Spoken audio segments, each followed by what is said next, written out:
Mouvement dans un champ uniforme, partie 3, aspect énergétique. Rappel sur le travail de deux forces.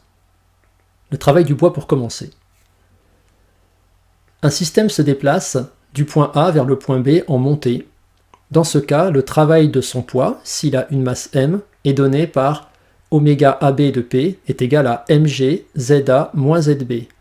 On fait ZA, l'altitude de départ, moins ZB, l'altitude d'arrivée. Ce travail est négatif, car l'écart entre ZA et ZB est négatif. Dans ce cas, le travail du poids est résistant. Il s'oppose au mouvement.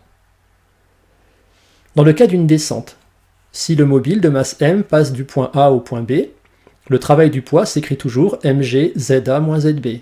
Cette fois-ci, il est positif, car ZA moins ZB, cet écart, est positif. Dans ce cas, le travail du poids est moteur. Il favorise le mouvement. Dans le cas du travail d'une force électrique constante, on va prendre le cas d'une particule de charge Q qui se déplace dans un champ électrique constant entre un point A et un point B. Cette particule est soumise à une force électrique constante. Le travail de cette force électrique, du point A au point B, noté oméga ABFE, est égal à QE scalaire AB. La démonstration qui suit n'est pas à connaître, mais elle nous conduit à une expression qu'on doit retenir.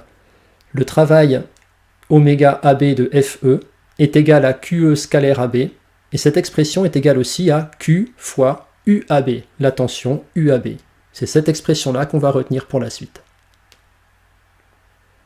Alors, quelques rappels sur la tension électrique. Dans notre cas de figure, entre les plaques A et B règne une tension de 10 volts. Si on écrit UAB, on écrira que UAB égale plus 10 volts, car ce qu'on écrit en premier, c'est le symbole de l'armature A qui porte une charge positive. Si on écrit UBA, on écrira que UBA est égal à moins 10 volts, car ce qu'on écrit en premier, c'est le symbole de l'armature B qui porte une charge négative. Dans le cas d'un proton de charge plus E qui se déplace entre A et B, le travail de la force électrique entre A et B, oméga ABFE, sera égal à plus E fois UAB. Dans notre cas, comme l'armature A est positive, on écrira finalement que ce travail est égal à plus E fois U. Si on passe au calcul, à la place de U, on mettra bien plus 10 volts. Si on s'intéresse à un proton de charge E qui se déplace maintenant entre B et A, le travail entre B et A de la force électrique sera noté plus E fois UBA. Mais cette fois-ci, quand on passera au calcul, on va écrire que ce travail est égal à plus E fois moins U. À la place de moins U, on mettra moins 10 volts. Dans le cas cette fois-ci d'un électron de charge moins E, qui se déplace entre A et B, le travail de la force électrique est égal à moins E fois UAB.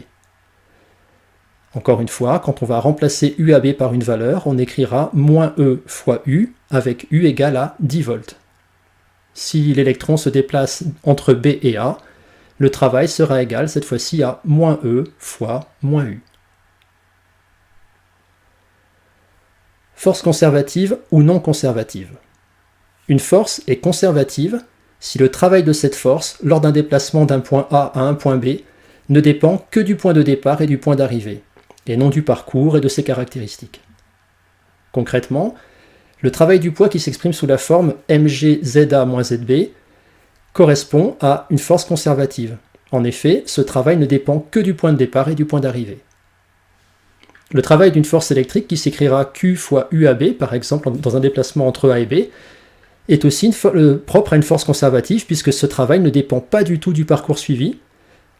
Par contre, le travail d'une force de frottement, qui s'écrirait moins F scalaire AB sur un déplacement AB, là, correspond à une force non conservative, car ce travail va dépendre du parcours. Précisément, pour calculer ce travail, on va utiliser la longueur du parcours et sa direction, la direction du vecteur. Si au cours de son mouvement un objet n'est soumis qu'à des forces conservatives, alors son énergie mécanique se conserve. Par contre, si au cours de son mouvement un objet est soumis à au moins une force non conservative, alors son énergie mécanique diminue.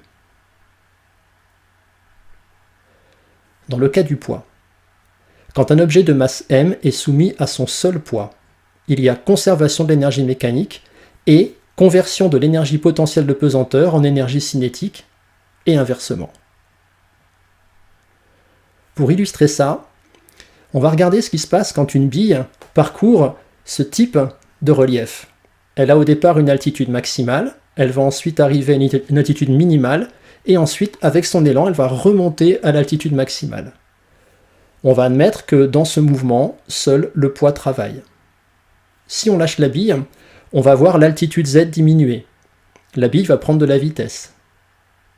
Si on regarde les deux énergies qui sont inscrites à droite, l'énergie potentielle de pesanteur qui s'écrit sous la forme mgz théoriquement va diminuer à la descente, et comme la bille va prendre de la vitesse, l'énergie cinétique, 1/2 de mv carré, va augmenter. On fait un arrêt sur image. Arrivé tout en bas de la trajectoire, l'altitude est tombée à 0, ou presque. La vitesse, en principe, en ce point-là, va atteindre son maximum. L'énergie potentielle de pesanteur doit être pratiquement nulle. L'énergie cinétique doit atteindre pratiquement son maximum. Et quand la bille va remonter, Z sera au maximum, V au minimum, EPP au maximum, l'énergie cinétique nulle. Si on regarde l'animation et qu'on se concentre uniquement sur les barres d'énergie sur le côté, on constate effectivement qu'il y a conversion d'une énergie en une autre. Variation d'énergie au cours d'un mouvement de chute libre. Si on étudie le mouvement d'un objet de masse m en chute libre suivant la trajectoire représentée, et qu'on regarde la variation de l'énergie potentielle de pesanteur, mgz, en fonction du temps, on réalise que l'énergie potentielle de pesanteur, dans sa variation en fonction du temps, aura le même profil que la trajectoire. Ceci est dû à la formule mgz. Quand on observe maintenant, au cours de ce même mouvement, la variation de l'énergie cinétique, 1/2 de mv carré, on observe une courbe inverse. Cette courbe s'explique parce que, au départ, au début du mouvement et à la fin, la vitesse est maximale. À la flèche, au sommet, la vitesse est minimale. Elle n'est pas nulle. Quand on observe maintenant, au cours du mouvement, la variation de l'énergie cinétique, la variation de l'énergie potentielle de pesanteur et la variation de l'énergie mécanique qui est la somme de ces deux énergies au cours du temps, on obtient ce type de variation. L'énergie mécanique se conserve parce qu'on est dans un mouvement de chute libre, c'est-à-dire que seul le poids agit, seul le poids travaille, et le poids est une force conservative. Si ce mouvement s'effectue avec des frottements, les frottements constituent une force non conservative, dans ce cas-là, automatiquement l'énergie mécanique diminue. Petit aspect mathématique. Un développement concernant la conservation de l'énergie mécanique entre A et B. Si l'énergie mécanique se conserve, on écrit que l'énergie mécanique en A est égale à l'énergie mécanique en B. EMA et EMB, c'est la somme des énergies potentielles de pesanteur et des énergies cinétiques. Et quand on développe cette expression, on va trouver la formule mgza plus 1/2 de mva carré égale mgzb plus 1/2 de mvb carré. Cette expression est intéressante, on va la retrouver d'une façon différente maintenant, en parlant du théorème de l'énergie cinétique entre A et B dans le cas du travail du poids. Si un objet se déplace entre A et B et qu'il est soumis au travail du poids, ECB moins ECA, la variation de l'énergie cinétique entre A et B, est égale au travail de ce poids, oméga AB de P. Quand on exprime le travail du poids, ça devient mgza moins zb. Si on développe l'expression à droite et qu'on regroupe les termes en A et en B, on retrouve exactement l'expression précédente. L'accélérateur linéaire de particules. Comment placer, dans ce cas de figure, le champ électrique E pour accélérer la particule de A vers B?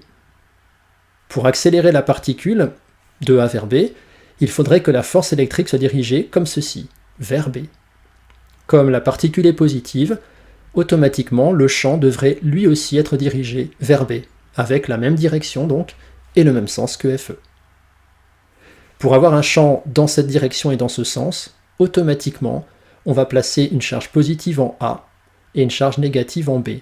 En effet, le champ électrique fuit la charge positive et va vers la charge négative. Comment placer le champ E pour accélérer la particule de A vers B dans ce cas-là? Cette fois-ci, la particule est négative. Pour accélérer la particule de A vers B, on va toujours avoir une force Fe dirigée horizontalement vers B, mais le champ sera dans le sens contraire. Donc, en B, on mettra la charge positive, en A, la charge négative. Aspect mathématique, cette fois-ci on applique le théorème de l'énergie cinétique dans le cas de la force électrique au cours du déplacement de A vers B. La variation d'énergie cinétique, donc de A vers B, ECB moins ECA, est égale au travail de la force électrique entre A et B, oméga AB Fe. Quand on exprime ce travail, on va écrire que c'est la force Fe scalaire AB, donc QE scalaire AB. On peut aussi bien sûr écrire que c'est égal à QUAB. Et donc maintenant concrètement, avec ce développement-là, on peut montrer par exemple, à l'aide du théorème de l'énergie cinétique, comment évolue la vitesse entre A et B dans ce cas de figure. Concrètement, dans ce cas de figure, on doit montrer que la vitesse augmente. Si on reprend le développement précédent, on va écrire que ECB moins ECA est égal à oméga AB Fe, c'est-à-dire Fe scalaire AB ou bien QE scalaire AB. C'est aussi égal bien sûr à QUAB. Or, dans notre cas de figure, la charge Q est positive, la tension UAB est positive puisque A est l'armature positive. Quand on fait QUAB, ce terme est positif. ECB moins ECA est positive.